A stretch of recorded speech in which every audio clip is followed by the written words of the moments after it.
48 నిమిషాల ముందు లేవడం దీనికోసం లేవమన్నారు. లేచి ఇప్పుడు ప్రాతస్మరామి శ్లోకాల్ని మనసులో చదువుకుంటుంటాడు. అందుకే స్మరామి స్మరామి అని వస్తాయి అవన్నీ. ప్రాతస్మరామి అని శ్రీశైల మల్లికార్జున సుప్రభాతంలో కూడా ఆ గణపతిని ఒక్కసారి స్మరించమంటారు. ఈ లోకంలో మనసు చాలా సంతోషాన్ని పొందేటట్టు చెయ్యగలిగినది, లక్ష్మీ కటాక్షాన్ని కల్పించగలిగినటువంటివి 5 వస్తువులు ఉన్నాయి. లక్ష్మీ స్థానములు. లక్ష్మీ స్థానములలో ఒకటి ఏనుగు యొక్క కుంభస్థలం, 2వది పద్మం, 3 సువాసిని యొక్క పాపట, 4వది తామర పువ్వు, 5వది ఆవు యొక్క వెనక భాగం. ఈ 5 లక్ష్మీ స్థానాలు. మీ ప్రయత్నం లేకుండా మీ మనసు లయమయ్యేటట్టు చెయ్యగలిగినవి 3 ఉన్నాయి. ఒకటి ఏనుగు కుంభస్థలం, ఏనుగు యొక్క ముఖం, రెండిటికి ఏనుగే, ఏనుగు యొక్క ముఖం. 2వది పూర్ణచంద్రబింబం, 3వది సముద్రం. ఈ 3 మీ ప్రమేయం లేకుండా మీ మనసుని లయం చేస్తాయి. బ్రహ్మముహూర్తమునందు ఒక్క క్షణం వృధా చేయడానికి వీల్లేదు. పరమేశ్వరోన్ముఖం చెయ్యాలి మనస్సునంతటినీ. చేసి ఇప్పుడు కాలకృత్యాదులను పూర్తి చేసి స్నానానికి వెడతాడు. స్నానం అనేటటువంటిది వేదమునందు అత్యంత పవిత్రమైనటువంటి కర్మ. స్నానము అంటే కేవలముగా ఏదో శరీరాన్ని రుద్దుకుని శరీరాన్ని బాగా ఉంచుకోవడానికి చేసేది మాత్రమే కాదు. స్నానము 6 రకములైనటువంటి ప్రయోజనముల కొరకు 6 విధములుగా చేస్తారు అని చెప్పింది వేదం. అందులో మొట్టమొదటి స్నానానికి మలాపకర్షణ స్నానము అని పిలుస్తారు. 2వ స్నానాన్ని క్రియాంగ స్నానము అని పిలుస్తారు. 3వ స్నానాన్ని క్రియాస్నానము అని పిలుస్తారు. 4వ స్నానాన్ని కామ్య స్నానము, 5 తీర్థ స్నానము, 6 నైమిత్తిక స్నానము అని స్నానము 6 రకాలుగా చేస్తారు. 6 రకాలుగా అంటే నా ఉద్దేశ్యం 6 సార్లు చెయ్యమని కాదు. స్నానము 6 విధములై ఉంటుంది. స్నానము అన్న మాటకి యథార్థమైన అర్థం నిలబడి నీళ్లు పోసుకొనుట కాదు. మనం వేరు పాత్రలోని నీరు తీసి పోసుకోకూడదు. మజ్జనం. మజ్జనం అంటే శరీరము మునక వేయాలి.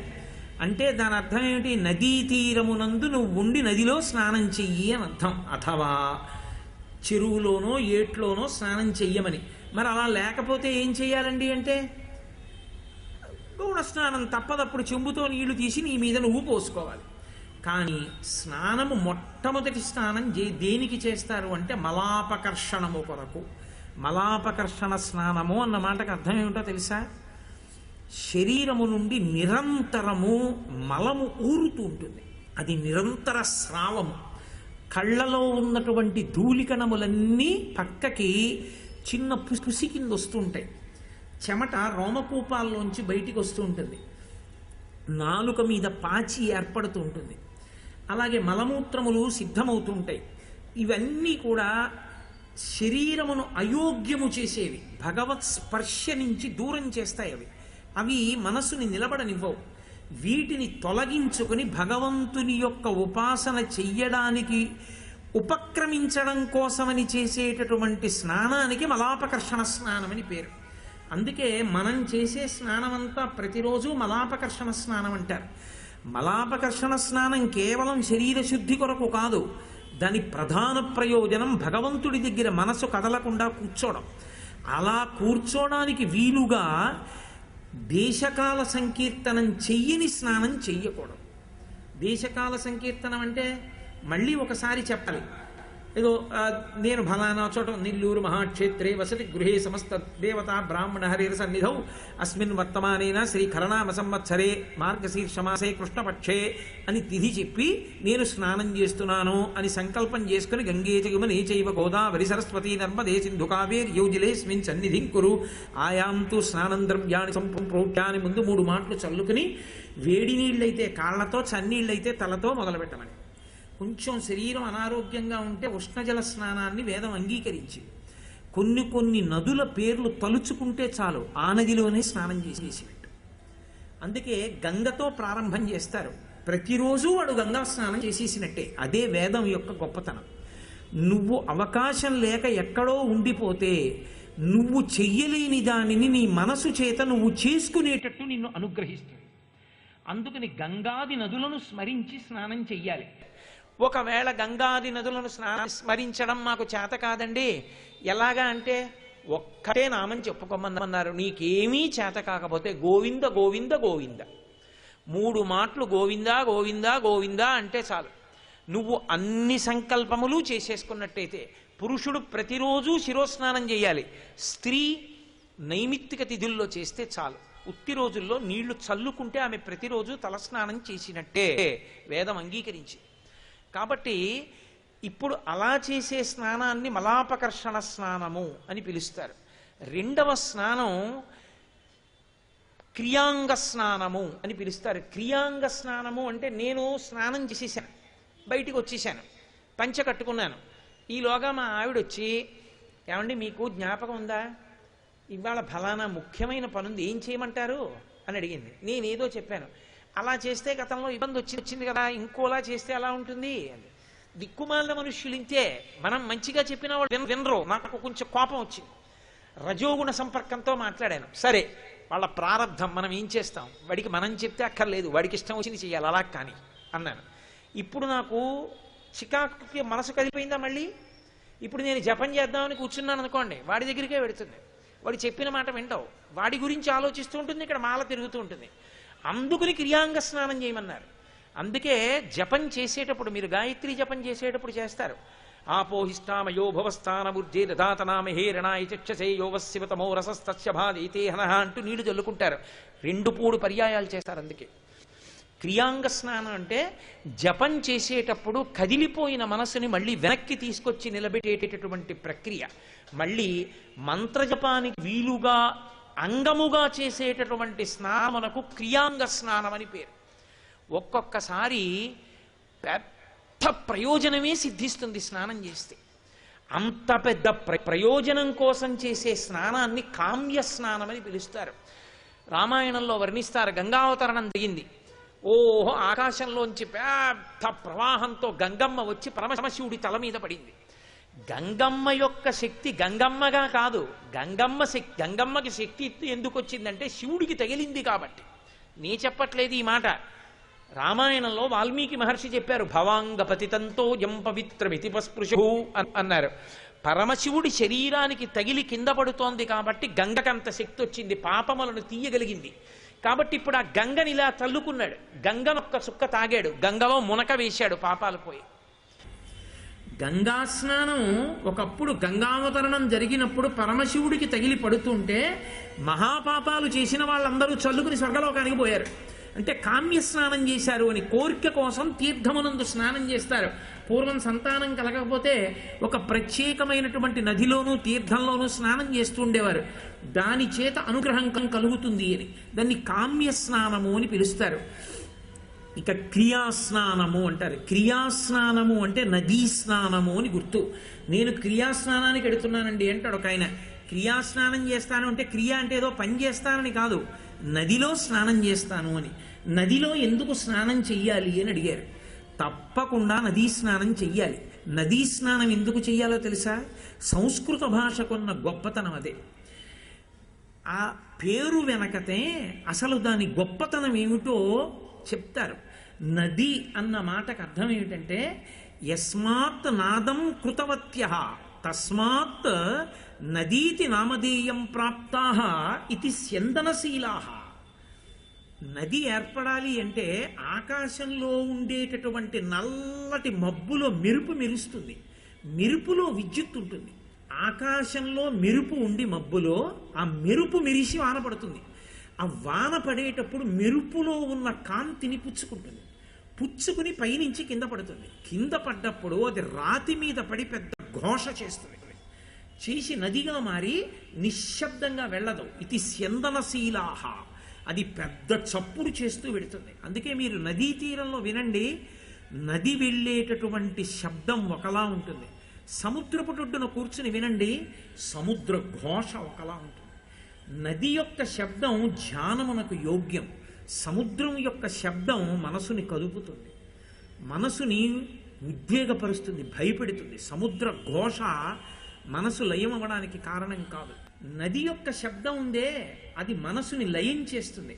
అది అంత అందంగా చప్పుడు చేస్తూ వెడుతుంది. రాళ్ల మీద బండల మీద విడినప్పుడు, సుడిగుండాలు తిరుగుతున్నప్పుడు అది ఒక రకమైనటువంటి చప్పుడు చేస్తూ వెడుతుంది. మీరు ఎక్కడైనా ప్రశాంతమైన రేవులోకి వెళ్ళి ఏకాంతంగా ఉన్నప్పుడు, జనం లేనప్పుడు కూర్చుంటే ఆ నది యొక్క కదలికల చప్పుడు వినపడుతుంది మీకు. అప్పుడు ధ్యానం చేస్తే చాలా తొందరగా మనోలయం అవుతుంది. అంత గొప్ప చప్పుడు చేస్తూ ప్రవహించేటటువంటి దాన్ని ఇది స్యందనశీలాహ నది అని పిలుస్తారు. ఆ నది రావడమే అంత గొప్పగా వస్తుంది. అందుకనే దాని యొక్క నీటి యందు రోగములను హరించగలిగినటువంటి శక్తి, పాపమును తీయగలిగిన శక్తి ఉంటాయి. అన్నం తింటే కడుపు నిండుతుందండి అంటే అన్నం తిని కడుపు నిండడం తెలుస్తుంది. అన్నం తిని కడుపు నిండి తిన్న అన్నం పచనమై రక్తంగా ఎలా మారిపోయిందో నీకు కనపడుతోంది. ఆ రోజు నీకు కనపట్టలేదైనా నువ్వు నమ్ముతున్నావా నమ్మట్లేదా? నది కూడా అంతే.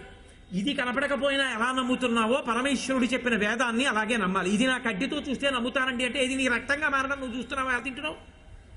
ఇది ఎంతో అది అంతే.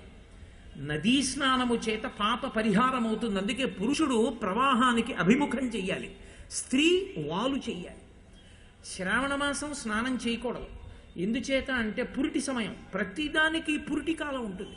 చింతకాయకి కూడా పురిటి కాలం ఉంటుంది. పురిటి కాలమునందు తినడాన్ని శాస్త్రం అంగీకరించదు. పురుడు తీరిపోవాలి అంటారు. అందుకే జున్ను పాలు తాగరు. జున్ను పాలు తెలియకుండా తాగేస్తే మళ్ళీ ఉపనయనం చేసుకోవాలి. శ్రీరామాయణం చదవండి కావాలంటే. అందుకే జున్ను అందరూ తినరు. జున్ను ముట్టుకోనండి అంటారు. ఉపనయనం అయిపోయిన తర్వాత ఎలా తీశారో తెలియదు. అందుకే జున్ను ముట్టుకోరు పెద్దలు. కాబట్టి ఆ నదీ స్నానం అంత గొప్పది. శ్రావణ మాసంలో అది పుట్టల మించి కూడా వచ్చేస్తుంది. నీకు ఇక్కడ వానలేదు, ఎక్కడ వానబడిందో శ్రావణ మాసం అది పైన పుట్టల మించి ఎక్కువస్తుంది. పుట్టలో ఉన్న పావులు నీటిలో కొట్టుకొస్తూ ఉగ్రతతో ఉంటాయి. నువ్వు చీకట్లో తెల్లవారకట్ట స్నానం చేస్తే కాటేస్తుంది అది. అందుకని శ్రావణ మాసంలో నదీ స్నానం నిషేధింపబడింది, చెయ్యవద్దు అంది వేదం. మళ్ళీ భాద్రపద మాసంలో స్నానం చెయ్యొచ్చు. ఆ భాద్రపద మాసంలో మట్టి అవి కలిసిపోయి కొత్త వరదతో నీరు ఎర్రగా ఉండి తాగితే అతిసార వ్యాధులు వస్తాయని ఓషధీతత్వంతో నదిని శుభ్రం చెయ్యడానికి కేవలం ఆకులు అలమడం వేయడం కాదు, ఏ ఏ ఆకులను పట్టుకెళ్లి నీటిలో కలపడం వల్ల నీరంతా పరిశుభ్రమై ఓషధీతత్వాన్ని పొందుతుందో అటువంటి 21 పత్రులను నిర్ణయించి విఘ్నేశ్వరుడికి పూజ చేసి తీసుకెళ్లి నిమజ్జనం చేస్తారు నదిలో. ఈ ఆకులన్నీ కలిసి కొత్త నీటిలో ఉండేటటువంటి సూక్ష్మ క్రిములు మరణిస్తాయి. మారేడు, నేరేడు, మారేడు, నెలవంక, మామిడి, దుర్వార, చెంగల్వ, ఉత్తరేణు వేరు వేరుగా తెచ్చి వేట్కతో పూజింత్రు పర్వమున దేవగణపతికి నిపుడు అని మనం చదువుతాం కదా. ఆ పత్రులన్నీ ఓషధీతత్వం ఉన్న పత్రులు. ఓషధీతత్వం ఉన్న పత్రులు కొత్త నీటిలో ఉండేటటువంటి సూక్ష్మక్రిములను చంపగలిగిన వాటిని ఋషి నిర్ణయం చేశాడు. వాటిని ఈశ్వరుడికి ఆరాధనం చేస్తే అర్ఘ్యం సమర్పయామి, పాద్యం సమర్పయామి అన్నప్పుడు నీళ్లు పోసినటువంటి మట్టి మూర్తిలో నుండి ఈ ఆకులు కలిసి ఒకదాని మీద ఒకటి ఒత్తుకుంటే తడిలో అందులోంచి వేడి పుట్టి ఈ పత్రి పట్టుకెళ్ళి నదిలో కలిపేస్తే ఆ నదిలో ఉన్న సూక్ష్మాంగ జీవులన్నీ మరణించి ఆ నీరు పశువులు, పక్షులు, మనము తాగడానికి యోగ్యమవుతుంది. పూర్వం ఈశ్వరారాధనగానే నీటిని శుభ్రం చేసుకున్నాడు తప్ప లౌకిక ప్రయత్నాలు, రసాయనాలు వాడ్డాలు ఈ జాతికి తెలియదు. ఏది చేసినా ఈశ్వర కృపగానే. భాద్రపద మాసంలో స్నానం విఘ్నేశ్వరుడి యొక్క నిమజ్జనం. కాబట్టి నదీ స్నానము దేని కొరకు చేస్తాడు అంటే నదీ స్నానము వలన విశేషమైనటువంటి భగవద్ అనుగ్రహాన్ని సంతరించుకుంటాడు. అందుకని నదీ స్నానం చెయ్యాలి, తేజస్సు పొందుతాడు. అది ఓషధుల మించి ప్రవహిస్తుంది. ఓషధులు రాత్రి వేళ చంద్రకిరణముల చేత ప్రకాశిస్తాయి. చంద్రకిరణముల యందు అమృతత్వం ఉంటుంది. అందుకే సుధాకిరణుడు అని పేరు. ఆ అమృత కిరణములన్నీ కూడా నీటిలో పడతాయి. నీటిలో పడితే రాత్రంతా నది అమృత కిరణముల యొక్క శక్తిని పొందుతుంది. పొందిన తరువాత అప్పుడు ఆ శక్తితో కూడుకున్నటువంటి నీటి యందు శరీరాన్ని మజ్జనం చేశాడనుకోండి, ఆ అమృతతత్వం శరీరంలోకి ప్రవహిస్తుంది. ప్రవహించి మనసు భగవదాభిముఖ్యం అవుతుంది. శరీరము రోగగ్రస్తము కాకుండా ఆరోగ్యంతో నిలబడుతుంది.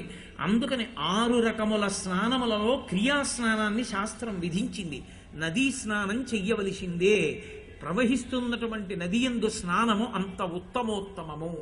కాబట్టి 6 స్నానములలో మలాపకర్షణ స్నానము, క్రియాంగ స్నానము, కామ్య స్నానము, క్రియాస్నానము, తీర్థస్నానము. తీర్థస్నానము అంటే తీర్థములు అని ఉంటాయి, దాంట్లో స్నానం కోసమే వెడతాం మనం. అందుకే ఈశ్వర దర్శన యాత్ర, క్షేత్రయాత్ర అనరు, తీర్థయాత్ర అంటారు. తీర్థయాత్ర అన్న మాటకు అర్థం ఏంటంటే, పూర్వం తీర్థయాత్రకు ఎడుతున్నాడు అంటే 2 గామంచాలు 2 తువ్వాళ్ళు అంతే. ఎందుకని వాడు వెళ్ళేది తీర్థాల్లో స్నానం చేయడానికి. అక్కడ ఏ తీర్థం ఉన్నదో దాని ఎందు గ్రుక్కులిడతాడు. తీర్థమునందు అంగిరసాది మహర్షులు ఒకానొకప్పుడు గొప్ప యజ్ఞయాగాది క్రతువులు చేసి వాళ్ళు ఈ లోకాన్ని విడిచిపెట్టి వెళ్ళిపోయే ముందు గొప్ప తేజస్సుని తీర్థముల యందు నిక్షేపించి వెళ్ళిపోయారు. ఎవరు అక్కడికి వెళ్ళి స్నానం చేస్తారో వాళ్ళకి విశేషమైనటువంటి తేజస్సు కలుగుతుంది, పాపరిహారం అవుతుంది, యజ్ఞయాగాది క్రతువుల శక్తి కలుగుతుంది. అందుకని తీర్థ స్నానం. గంగానదికి వెళ్ళాడు అనుకోండి, గంగా స్నానం చేస్తారు కాశీలో, కానీ ప్రధానం మణికర్ణికా తీర్థ స్నానం. ఒక్కొక్క చోటికి వెళ్ళినప్పుడు ఒక్కొక్కటి తీర్థం ఉంటుంది, ఆ తీర్థమునందు స్నానం చెయ్యాలి. ఆ స్నానం చేసి మనుష్యుడు తన యొక్క పాపమును పరిహరించుకుంటాడు, భగవంతునికి దగ్గరవడానికి కావలసిన తేజస్సు పొందుతాడు. కాబట్టి దానిని తీర్థ స్నానము. 6వ స్నానం ఉంటుంది, దానిని నైమిత్తిక స్నానం అంటారు. స్నానం ఎప్పుడు పడితే అప్పుడు చెయ్యకూడదు. అర్ధరాత్రి విడిచి నేను స్నానం చేస్తానండి అని చేయకూడదు. స్నానం చేయడానికి వేళా పాళా ఉంటాయి, ఇష్టం వచ్చినట్టు స్నానం చేయకూడదు. కానీ కాలంతో నిమిత్తం లేకుండా ఎప్పుడైనా చేసే స్నానం ఒక్కటే నైమిత్తిక స్నానం అంటారంటే, శవస్పర్శ కలిగిందనుకోండి, ఏ కారణం చేతనో శవాన్ని ముట్టుకున్నాడు, వెంటనే తేజస్సు క్షయమైపోతుంది. దాన్ని నిలబెట్టుకోవడానికి ఏం చేస్తారంటే ఉత్తర క్షణంలో శిరస్నానం చేసేస్తారు. ఎక్కడికో అక్కడికి వెళ్ళి శిరసాదిగా స్నానం చేసేసి ఆ బట్టలు విడిచిపెట్టి యజ్ఞోపవీతాన్ని తీసేసి కొత్త యజ్ఞోపవీతం వేసేసుకుంటారు. కాబట్టి నైమిత్తిక స్నానము, శవస్పర్శ మొదలైనవి కలిగితే చేసేటటువంటి స్నానానికి నైమిత్తిక స్నానం అని పేరు. కాబట్టి 6 రకములుగా స్నానం చేస్తాడు అని శాస్త్రము నిర్ధారిస్తోంది. అసలు ఈ స్నానం చెయ్యడం వల్ల వచ్చేటటువంటి ఉపయోగం ఏమి? స్నానం చెయ్యండి, స్నానం చేయండి, స్నానం చేయండి అంటే కేవలం ఏదో ఒళ్ళు రుద్దుకుని సబ్బెట్టుకుని స్నానం చేయడం కోసం కాదు స్నానం చెప్పింది శాస్త్రం. నువ్వు సశాస్త్రీయంగా భగవద్భక్తితో కనీసం గోవిందా గోవిందా గోవిందా అంటూ స్నానం చేస్తే చాలు, నీకు 10 రకములైన ప్రయోజనములను స్నానము ముట్ట చెప్పగలదు. అంత గొప్ప అనుగ్రహాన్ని ఇవ్వగలిగినది కాబట్టి దానికి స్నానం అని పిలిచారు. గుణాదశం స్నానపరో, 10 గుణములు కలుగుతాయి స్నానం చేసినటువంటి వాడివి. అందులో సాధు రూపో, మొట్టమొదటిది ఏది అంటే ఎప్పుడూ నియతిగా స్నానం చేసేటటువంటి వాడి యొక్క శరీరమునందు తేజస్సు పెరుగుతుంటుంది. అందుకే తేజో సంరక్షణము దేనితో చేసుకుంటారు అంటే స్నానంతోటే. శివమహాపురాణంలో ఒకానొకప్పుడు శుక్రాచార్యుల వారి మీద కోపం వచ్చింది శివుడికి. కోపం వచ్చి ఆయన్ని తీసి నోట్లో పడేసుకుని మింగేశాడు. మింగేస్తే ఆయన కడుపులో కూర్చున్నాడు. శుక్రాచార్యుల వారు కూర్చుని పరమశివ వైభవాన్నంతటినీ చూసి లోపల కూర్చుని స్తోత్రం చేశాడు. శివమహాపురాణంలో ఉంటుంది, అత్యద్భుతం. అందులో కీర్తించాడు, నదులకు నీటికి ఇంత శక్తి ఎక్కడి నుంచి వచ్చిందో, భవా అని శివుణ్ణి ఎందుకు పిలుస్తారో, శివానుగ్రహంగా నీరు అంత గొప్పది ఎందుకయిందో స్తోత్రం చేశాడు.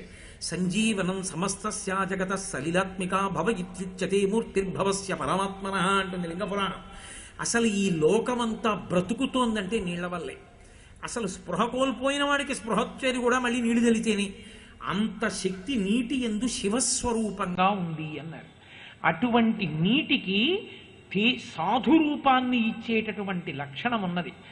ఎవరు నియమంగా స్నానం చేస్తూ ఉంటాడో అటువంటి వాళ్ళు చూడగానే ఆయన నల్లగా ఉన్నాడా, ఆయన తెల్లగా ఉన్నాడా పక్కన పెట్టేయండి, నియమంగా స్నానం చేసిన వాడిని చూడగానే మీ మనసు ఉద్వేగాన్ని కోల్పోయి శాంతి పొందుతుంది. అది మొదటి లక్షణం ప్రకాశిస్తుంది అవతల వారిలో. మీరు చూడండి, కంచి కామకోటి పీఠాధిపత్యం వహించినటువంటి ప్రాతస్మరణీయులు చంద్రశేఖరేంద్ర సరస్వతి మహాస్వామి వారు ఉండేవారు. ఆయన కడుపు వెనకాతల ఉండేటటువంటి వెన్నుపాముకి తగులుతూ ఉండేది, ఇలా లోపలికి పోయింది. కళ్ళు గుంతల్లా అయిపోయాయి, ఒక కన్ను గాజు కన్నులా ఉండేది. ఒక కళ్ళజోడు పెట్టుకుని ఆయన ఇలా నిలబడితే ఉరప్పంజరంలో ఎముకలు మీరు 1, 2, 3, 4 అని లెక్కెట్టచ్చు.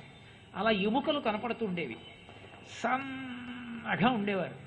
90 సంవత్సరాలు దాటిపోయి బట్ట కూడా జారిపోతూ సత్యదండం పట్టుకుని కమండలం పట్టుకుని ఆయన నడిచి వెడుతుంటే పసిపిల్లల దగ్గర నుంచి వృద్ధుల వరకు ఆయన వంక ఇలా చూస్తే ప్రయత్నం లేకుండా ఇలా చేతులు పెట్టేవారు.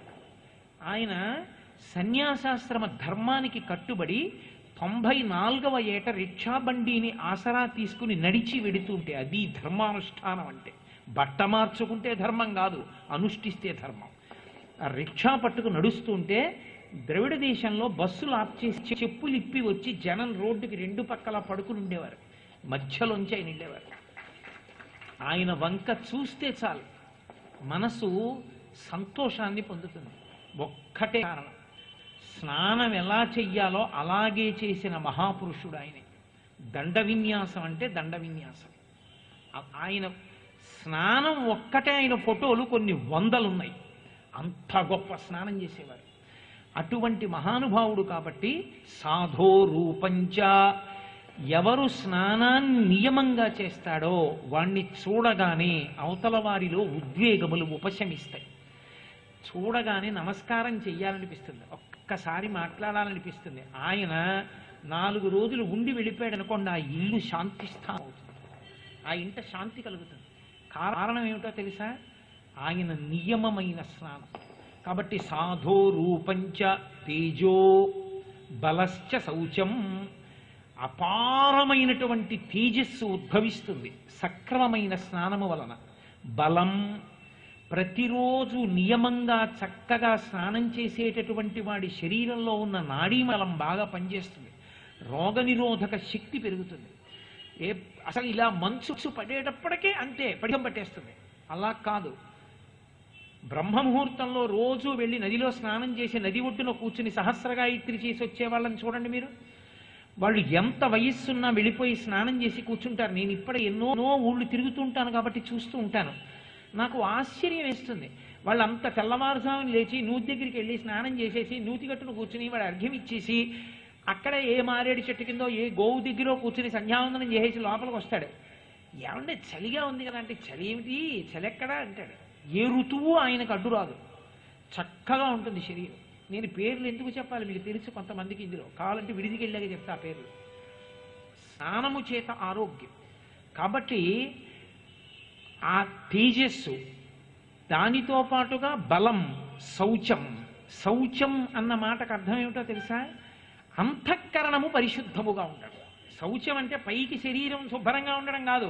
శరీరం శుభ్రంగా ఉంటే ఎవడకు కావాలి? మనసు మలినమైపోతే గొరుగుచుందురు జుత్తు కొన్ని 100 సార్లు దాని పాపమేమో కానరాదు, అఖిల పాపములకు నిలయమైన మనసు కొరగడేమి మానవుండు అన్నాడు ఎవడో ఆధునిక కవి. అలా భ్రమన్ సర్వతీర్థేషు స్నాత్వా స్నాత్వా పునః పునః నిర్మలంద మనోయావత్ తావత్ సర్వం నిరర్ధకం అన్నాడు వ్యాసుడు. ఎక్కడ స్నానం చేస్తే ఎవడకు కావాలి? ఎన్ని గుళ్ళకెడితే ఎవడకు కావాలి? మనసు నిర్మలం అవునప్పుడు. మనసు నైర్మల్యమును పొంది ఎలా ప్రతిస్పందించాలో అలా ప్రతిస్పందించే గుణాన్ని పొందితే అది శౌచం. ఆయన నిలబెట్టుకున్నాడు శౌచాన్ని అంటారు. శౌచాన్ని నిలబెట్టుకున్నాడు అన్న మాటకు అర్థం ఏమిటో తెలుసా? ఇక్కడ ఒక బంగారు కంకణం కనబడింది అనుకోండి, అబ్బా అనిపించకపోవడం, అయ్యో పాపం ఎవరిది జారిపోయిందో అని వెంటనే లేచి నిలబడి, అయ్యా ఎవరిదో బంగారు కంకణం పడిపోయింది అని ఆయన వచ్చి తీసుకుంటే పొంగిపోయాడు అనుకోండి, శౌచం. అది శౌచం. అందుకే రామకృష్ణ పరమహంస ఒక మాట చెప్తుండారు, ఒక భార్య భర్త ఇద్దరు రోజు రాత్రి కూడా బలుక్కున్నారా, ఏమి సంసారం లేదు అన్నారు. అని లేదు మన ఇద్దరం తీర్థయాత్రకు వెళ్ళిపోదాం, ఇల్లు విడిచిపెట్టేద్దాం అన్నారు. తాళం తీసేశారు, మీకు అందరికి కావలసినవి తీసేసుకోండి అన్నారు. అన్నీ వదిలిపెట్టేశారు, ఇద్దరు వెళ్ళిపోతున్నారు. ఇద్దరు నడిచి వెళ్ళిపోతుంటే ఓ బంగారు గొలుసు ఒకటి కనపడింది. అకస్మాత్తుగా ఆగిపోయాడు భర్త. భార్య కొంచెం ముందుకెళ్ళి ఆగింది, ఏమంటే రావట్లేదే అంది. భర్త అనుకున్నాడు దీనికి గొలుసులు అంటే ఇష్టం, ఇప్పుడు ఈ బంగారు గొలుసు తీసుకుని మెళ్ళో వేసుకుంటానంటుందేమో, ఇంత బయలుదేరింది పాడైపోతుందని కాలి మట్టితో గొలుసు కప్పేస్తున్నాడు. ఆవిడంది రండి వెడదామంది. వచ్చేస్తున్నాను, నువ్వు నడు అన్నాడు. ఆవిడంది అక్కడే నిలబడి, అన్నీ వదిలిపెట్టి బయలుదేరిపోయిన తర్వాత కూడా ఇంకా మీకు బంగారు గొలుసు కనపడుతోందా అని. అంటే ఎవరు అసలు నిజంగా వృద్ధిలో ఉన్నారు? ఆవిడికి కనపడుతుందని ఈయన బంగారు గొలుసు చూసి మట్టి కప్పుతున్నాడు. ఇంకా నీకు గొలుసు కనపడుతోందా అని అడిగింది ఆవిడ. అంటే ఆవిడ ఎప్పుడో వదిలేసి. అది శౌచం.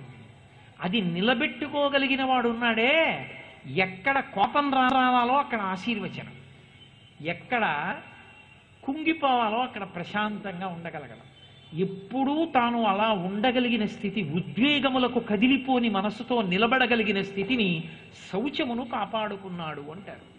ఆ శౌచము దేని వలన కలుగుతుంది అంటే స్నానము వలన. మనసు నిగ్రహింపబడుతుంది స్నానం చేత. స్నానం అంటే శౌచము నిలబడుట. అందుకే ఉద్వేగంతో ఉన్నప్పుడు ఏదైనా కోరిక కాలిస్తే వెళ్ళి తలస్నానం చేశారనుకోండి, మనసు సర్దుకుంటుంది. స్నానమునకు ఆ శక్తి ఉంది, మనసు మీద ప్రభావం చూపిస్తుంది అది. కాబట్టి సాధోరూపంచ తేజో బలశ్చ శౌచం ఆయుష్యమారోగ్యమలోలుపత్వం.